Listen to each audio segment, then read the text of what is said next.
Trần Chin Tra Lukaziak bung song pani chang lin le chang an thu I han ngai thlok tem tin ka thian teu ka hrela cheu ti sa ti hluma chumi nuwa engma dang ti le the to lo ti chu lau suang chu amai ro chu tunge in lau tur ka hrel lo kang chu ati hlum nu po gehena pai then thu nei chu lau ro ani ka hrela chu ama mol chu lau ro shem mun chung chang he pulpit langa kan pastor te upa tele rombol tu ten an soilo pol tak ani ome chuti gara chuan bible a shem mun chung chang tlem le mithi thole ngein amit nge ya ammo ngai thu ten tharau lam nuna lokna tlem zong tal kan nei pha beisin I han soi tiang ama sain bible in ha seidan kam ni khatlekin I han soi masalok tiang shemmun thuthung luin a seidan thuthung luya chuan shemmun ti hi hebrai tonga siol ti ania voisom ruk le pangalai alanga King James version bible a chuan shemmun tin voisom thum le pakhat an let linga khan tin voisom thum pakhat an let ling bok voi thumero chu khur khurum tia le lin ani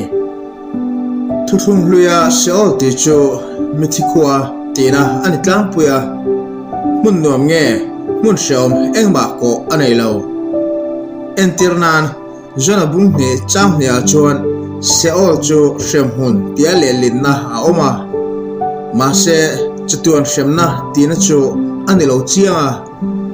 thina ko tlang tangin ka awa tina mai ani tin Genesis bung som thum le pasare cha som thum le panga ve thum chuan seol chu khan tia le lin ania lusun chungin khana ka fupa hena kaliam done tin mun dang le chuan shemmun akok ngei ti chiang taka alan na a oma Deuteronomy bung som thum le pani chang som thum le pani te Psalm number pakwana chang som le pasari te Psalm som riat le paruk chang som pathuma te engpo ni se chutianga si sang sang dea manpol ani nuala wangin thuthung luya siol kan hu chuan mithikwa akok ber ani thuthung thar soidan thuthung thara chuan Shremhun tia le lin he thu pathum auma pakhat chu Peter le thon panina bung hi changlia hian Greek tong Tartarsas ti kan huwa he Shremhun noi nungber angel sol ho da kho na mun ani Shremhun soina tong kam dang le chu Greek tong bok Heris ti ania voisom pakhat alang siol ang deuh boka mithikua tina anga man ani tlang pui mathaya bung som le pakha chang som ni le pathuma chuan lali suan nang Capernaum mithikho thlengin ikal don ati hian mun som tak chu akok ngai ti alanga chu wangin Hades ti he siol ang deuh boka man kop ani heng patni ba ka hian ashwal nge tu sui pathumna alo om chewa chu Gehenna ti hi ane he thuthung thara hian voisom pane alanga voisom pakhat pheichu lali suwa tongkam chia ani le hmal ero hi chu shemmun thil sual ti tu ti da khom na mun ani chiang khop mai thuthung lui le thuthung thar ten an seidan kan soi tang khan shemmun chu a tak ani ti a chiang hle kan thu pui shemmun he a tak takem ti zona he lali so thu soi nge chan chanin a nge ane ti he kan chan na ane ole tuna chuan shemmun chu eng ang fakau nge ani ti misual ming thang le rura Jocelyn Loksa mi thi tho le chan chen atang hian I han tui ni le teang Misual Rura Lungin Tang John Reynoldsson George Lennox Chanchin ngeinom tak heti hian aziaka mi thi tho le thu ka hriat to a chuan George Lennox Chanchin he ala ngeinom berome ama he Jefferson Country a Socorro Mangber Trump ni lai Lungin Tang to ani kum sang khajaria somria le pasri le sang khajaria somria le pariat thlasik lain tanin lungal theilein khura athoka athona hun chu hlaum le a hriat na anaya an officer nena enfe turin a hriat tira ma se ain dik tu chuan him tokin a hria Lennox chu thokjom zel turin thu apea ani mitang chuan ho tu thupe kangin darkar khat aya tam a thok le ta arina ngai chuan a omna chumchu aron chim tatla huka adel bet tatlata ain phum tareng mai ane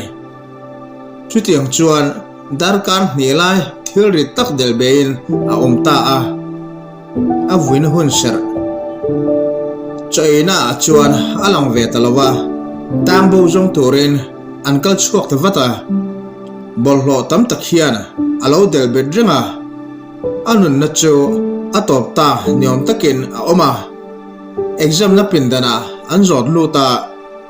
tan in doctor chuan ahan exam vela athi ani tin apuang ta arwang chu anjon chuaka an bual faya en fia turin an buat saya akuang an siama damdoina an kalpuya tanin pastoro alo thinga atana inkhom na hun nungber mithi voina tho asoya phum tura buasai anita mithi George Lennox alo nule Lungin Tang mi pahni hnena damdoi in ho tu chuan thingphel chunga arwang chu choisona apia pindana kuang chunga vazal torin thu anpea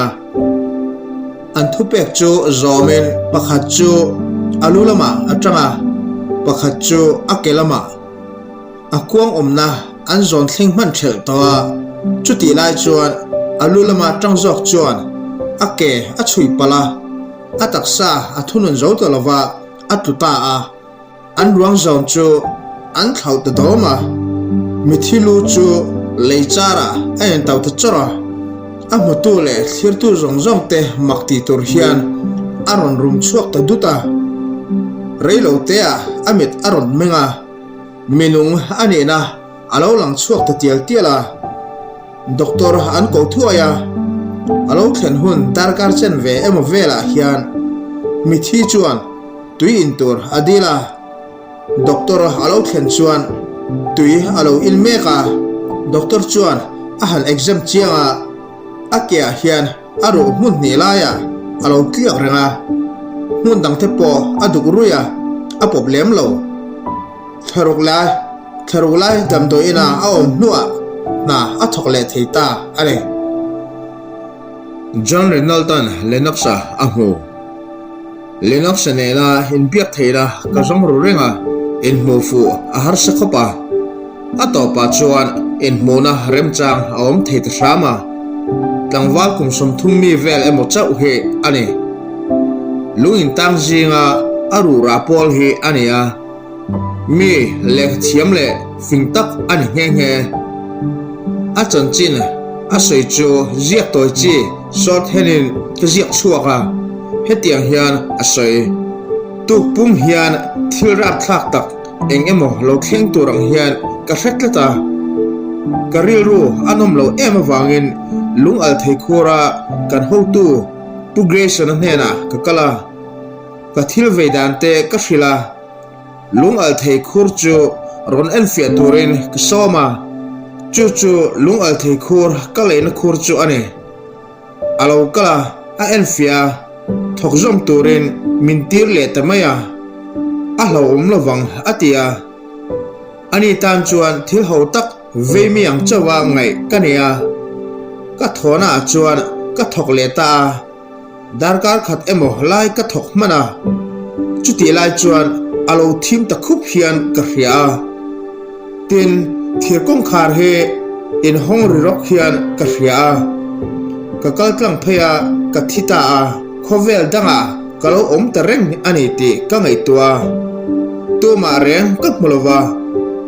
engma ri om po ka rek lo achan po ka hrelowa kong khara chuan ka kal suak ta ram hla taka hian ka zin ta wangwanga lui pui zau tak kam he ka vatlenga athim vak lawa a eng te chiam bok heklo rc en that jana a en dalang he niberin ka hria lui kama chuan ka omre vak man lawa tui chunga hian longkar ri alo oma mi pakhat hian ko omna chuan longleng he aron kar phaya trong hlei theilovin ka oma reilote min han ena katana local ani ti min han hrila luira lelama chuan mikar kaita athu chu ka zoma tunge ani hanzo ka chak lea kom na hun po chu zo chian ka duwa kadang chunglama kalei he abetlata thureng ka soi theilawa ato ba chuan ra lelam kan kai ta hlola longa ta chu ka chuaka longpu chu mu theilovin abole ta dai ane chu vele chuan mi ni na nei ani na dan soi thiam thei mi lo hian mi lo huaka a melan dan rap thak je chu ari ruang chuan kala soi thei mai ome mishing an deuh na he anaya mishing ka mu zinga chuan ala fol ber ome atlem bera po fit song lai sang he ania atnung lama hian tha ro pui tak anaya avun chu kalung al thei lai anga hang he ania saruakin a oma akuta failure pui he akenga asailam chu fit song panga emolai ani amit te chu me al mum fireball ang hian a oma aha ero chu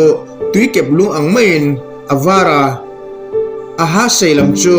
in chikhat lai neomin alang asam la chu asai boka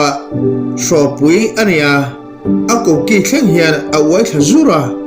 a o chu sakei bak nei rumang mai hi ani atreng hian atreng churmai ani tlang kong khara an lut eng hian aron chuna chu chu ka hmu chiam theina masaber ane ka hlau tuk chu thlin na achem che der der ang mai hian ka sai hlok hloka a failian pui chuan miron khotlang zuk don niom tak hian miron tin zuawa ka hlau tuk chu ka ding ta phuta a o harap thak tak chuan ama zui turin thu mi pea ka jin na konga min veng tu tura ti alo ni renga ka zui ta a engdang nge ka ti thei chuan tawang thui tok tak kan kal china ka ma hian tlang alo langa tlang lo lang chen khat tu chu dingil tak ang hian alo langa alaya zai phel phok ang hian an lang kan ma tlang chu a phel le lam lak bovin a oma tlang dingil pur mai pa hian heng thu te hi an ziaka hei hi shemmun ani tin min shol tu chuan tlang lam chu avanaya tlang pang chu voi thum lai hi a failian pui chuan a han khong ridum duma kong khar lian pui hi aronin hong duai maya kan luta ti chuan tlang panga kong ni om taka hian kan kal t zela ti chuan thim tham hnuaya kan kal zela min shoi tu thom ritut tlut chu ka hiat the wangin ka zui zela kong tuan mai hian mishing mang ang room ri hi ka hradeu renga kan kal hlatol tola mang ang room ri hi apung tiala trabri te tui tia au thom te ka hre thei ta kong ka pui dang kan vak thleng le a min hruai tu vek chuan han kik rile duma ain hong le ta tlang chu kan kalpel ta ani ti ka hratheya tuna chuan phaizol kan thleng ta kapma hian acham phei duai mai ne hemi huna hian tharau bo lo thleng thar kong bo he shuaile turin min ka san ta phaizol a chuan keima main hun enge mo chung chu ka oma chuta chuan tun ma ka mi mu ngai lo palian tak he ka hnena alo kala ani hi chuan fekeng lovin ngun nam lian pui he aking ve thunga tun nuwa katlak chian tur chanvo arab thak tur zia meron shila a o arab thak tak chuan ka thin lung he ati hlau na sa hle a hem muna I oma itan beise tu reng a talo tlang panga in local laya mi boral te thomri isiat kha an lei sa ti dai na tur tui an ngen na ri ania khami konga khan meidil pan na kong khar a oma chu ngai chu itlak chian na tur mun ani chu mi muna ilu ma chuan ngai sak na muna ilo chuale thei to don lo awangin alu to vek te tan beise tur a to don silava he phaizola hian ilo masak lok an lo phal sak che ane mi boral zong te tan an tur ma reilo te nuam lo chen lok turin an remti ane atia chumi awang chau chuan keima min hut chiata alo ni renga chutianga hlom rap thak kan kal tlang ta chu angai na po ka hrelawa engkim hi abo zo ta vek ni hian ka hria chakna reng ka nei lawa ka ke ta hian ka taksa a zo to lawa nein ka oma engma ti there ka nei talo muchuanain min nang vela ka chen ve chu amu hira ka chen ve ro chu ahara mumang nei niom tak hian ka khosa ka chungzon lataka khian bible kan chiar thin khopui moi tak he a oma lunglubang moi tak am hian alanga azon pheya chuan phaizol zau tak moi mai he pangpar moi tak maya vulchuk mai nen hian a phei duaya nun na tuile dar khalang tui pui po ka hmu theya khopui kong khara ta chuan vantir ko ho he ain lo thel sum sunga hlamoi mai he an rema an sarul thupa chung ho zinga chuan kanu he ka han hmuwa ka sual na wanga thinlung ke sia thi he an nge a menon thlir suka min la sia ma se ka che thei to silo ka chunga hian englo rit takin min del bet tlat hian ka sia khifi min chung pangpar harim tui tak te chu kalam hoin aron chema chuta chuan vantir ko ho zair moi tak chu ka hechiang thei ta suta o an zinga mi pakhat ang khi han ni ve thei ila ka ti vom vum ane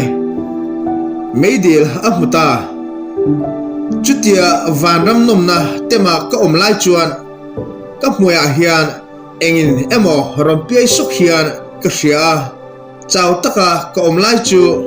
miron ti hara mumang nuam tak neyang maya ka omlai chu ka thian pa lian pui khan tun nuwa I omla tura lo ahun tae aron ti thum duta ama chu zui turen thumi pe a kalau kal na konga khan kan kir dun leta a kong thima khan kan lut lea min shuai tu chu hun enge ma chung chu ka zui zela kong panga kong ka puya buk khan kan lut tlang leta a chutia kan kal zel lai chuan kong ka dang he kan va thlenga chuta chuan ngai te meidil an ti thin he ka huta ane ka mitlin to ka han thlir nak chuan ka hmu phak chin zong chu ka ta ka meidil vek ania meipui na sitak he noi lama tang hian aron in zial luam luama mei pui al le mei pui al chu ain hlap ton zuai zuaya tui fin riat phone vel in chok ridur durang mai hi ane mei pui in hlap chuak muat at chuan mishing hi an lo lang zau zawa mei pui chung lama an kapil le chen mei pui aron hlap chho lai ti chuan pathian fel he an chia an lo borbora thin hi ana vong vonga an leinat omzia chu soi hlei theipo anilo tharau boral te chiau le tap thom te chuan medil chung chu a khok rum ruma thil ka mu azonga hian alarap thak ber ani alo kir le ta chuti lai chuan kalo luna kongku puilam kha ka han ena apanga heng thu te he alo in ziak kowa hei hi itlak chiat na ani chatuanin top anei lo tin reilo te china ka kelam he apial khatial tiala karlova meidil chunga chuan kalo pil tarenga tuna hi chuan namen lova tui hal nin min nang veta tui chaka ka han aulai tak chuan kamit ka han menga lung in ka tan na damdoi ina chuan kalo omrenga kakal le to ngai lawang he ka thil sia the tang veng tu officer te hne na reng ka soingam lova mia emo tin tanin chungrila min khungbo ka hlawa chung thil zong zong te chu kakal tlanga kalo nung le ta mai he kalung oi hlia hlia tuna chuan vanram a oma shemmun po bible asoyang he alo nge ani te karing ta che ani thil pakhat ka hria chian ero chu mi mun rap thak taka chuan kakal le ngai to lawang ti he ani apiang thara zalen anita damdoina kamit alo men lea kalo harle chuan leya hian kalo la cheng reng ani ti ka han hria kalom zia ka sei hlei theilo pathian hena ka thinlung ka petavara christian nuna nungin christian thin ka thive to zok don ani shemmun ra thak zia chu ka thei hil thei to lova van ram mo zia po ka thei hil thei to bok heklo reilo te china kanu te kha ka han hule thei don ani nun na lui ka moi taka chuan kan la thudu nanga vantir ko tenen chuan pampar mun cham del zinga ti chuan kan leng za dial dialang amoi zia chu mishing ngai tu na mo tak hian a sei chuak phalawa angai tu phak heklo chandam fati zairi chu avan moi take lung in ka tan ma khovel nom sip bol na ka chen thin te khan van ram nom zia chu eng angkong main atup pha ozong lo ane christian ne he alo vanuam tak em tan ina ka thian te he ka hoi san to anga tun china chuan mi tha te chau ka pol tong tuna chuan zalen kanita tin bible tang le mi thi tho le thu soi tang ti hian shemmun chu a om tak tak ani ti kan hre theita shemmuna kallo na kong om chun chu pakhat chau a oma chu enge ne